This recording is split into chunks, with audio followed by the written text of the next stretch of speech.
Hal ini juga tercermin dalam Undang-Undang tahun 1945 pasal 33 yang berbicara pada persoalan pengelolaan sumber daya alam.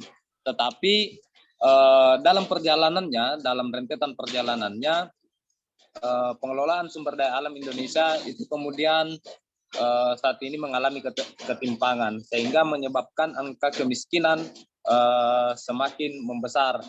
Contohnya saja ketika kita berbicara pada persoalan penyebab konflik ruang yang terjadi di Indonesia, ada beberapa undang-undang yang kemudian dikeluarkan. Salah satu contoh yang terbaru adalah Undang-Undang Omnibus Law yang saat ini baru-baru disahkan. Selain itu, melihat angka ketimpangan ruang yang terjadi di Indonesia, saya kasih contoh sedikit bahwa luas lahan atau luas ruang yang kemudian dikuasai oleh segelintir orang, yakni sekitar 10% dari populasi Indonesia, itu telah menguasai sekitar 70% daripada ruang di Indonesia.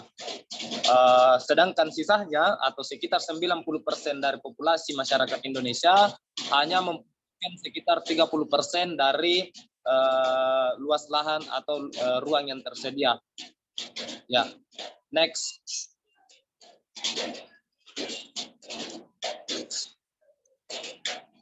Next, teman-teman, mungkin selanjutnya melihat angka kemiskinan di Indonesia, kita akan melihat potret-potret penyebab meningkatnya angka kemiskinan di Indonesia akibat tata kelola ruang yang timpang. Next. Baik, dalam contoh bagaimana ketimpangan tata kelola, kita bisa lihat salah satu provinsi yang dikenal kaya, yaitu Provinsi Riau, di mana dari data di samping kita bisa lihat nih, bahwa lebih dari 50% akses kelola lahan itu dikuasai oleh korporasi HTI, HGU, dan pertambangan.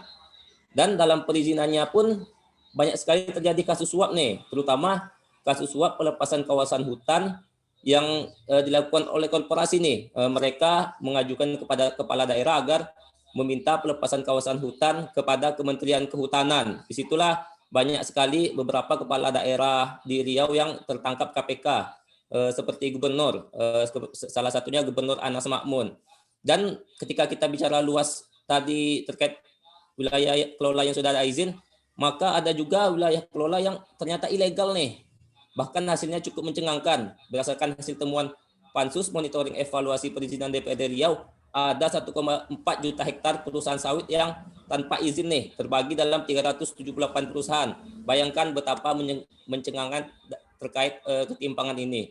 Dan karena itu juga banyak sekali dampak-dampak negatif yang terjadi karenanya. Yang pertama itu terjadinya deforestasi atau hilangnya tutupan hutan. Dalam 36 tahun terakhir, Riau telah kehilangan 79% hutan alamnya, dan akibatnya terganggulah fungsi ekologis hutan sehingga memancing datangnya berbagai bencana di Riau seperti banjir, longsor, kekeringan, dan lain-lain. Selain itu juga hilang sumber mata pencarian masyarakat yang masih memanfaatkan hutan di Riau, misalnya suku tradisional, suku Talang Mama yang hutannya hilang, padahal mereka sangat bergantung hidup pada hutan dengan hasil alam seperti petai, jengkol, madu yang nilai ekonomisnya sangat tinggi begitu, karena adanya pengambil alihan hutan mereka oleh perusahaan berganti menjadi sawit atau akasia. Selain itu juga terjadi kehilangan keanekaragaman hayati nih, banyak spesies-spesies yang mulai berkurang jumlahnya karena habitat mereka telah hilang dan rantai makanan terganggu, menurunlah populasi berbagai hewan. Selain itu juga dalam berbagai kasus karena berkurangnya populasi hewan, terutama hewan mangsa, maka hewan-hewan predator akan turun nih mencari makan sampai ke pemukiman, sehingga banyak sekali terjadi konflik satwa di Riau, terutama harimau Sumatera. Dan yang baru-baru ini dan cukup terkenal itu konflik bonita di Indragiri Hilir. Selanjutnya terjadinya konflik tenurial atau konflik lahan, terutama di sektor perkebunan kelapa sawit. Itu pada tahun 2016 sampai 2018 saja terdapat 185 konflik lahan nih dengan luas 283.000 hektaran. Bayangkan, ini bukan jumlah yang sedikit untuk sebuah kasus konflik lahan. Selanjutnya ada juga terjadi degradasi lahan gambut nih yang memicu karhutlah akibat lahan gambut dibuka untuk kebun kelapa sawit. Rusaklah pencilahan gambut itu, kering, dan di musim kemarau memicu mudah sekali terbakar. Itulah penyebab karhutlah dan kabut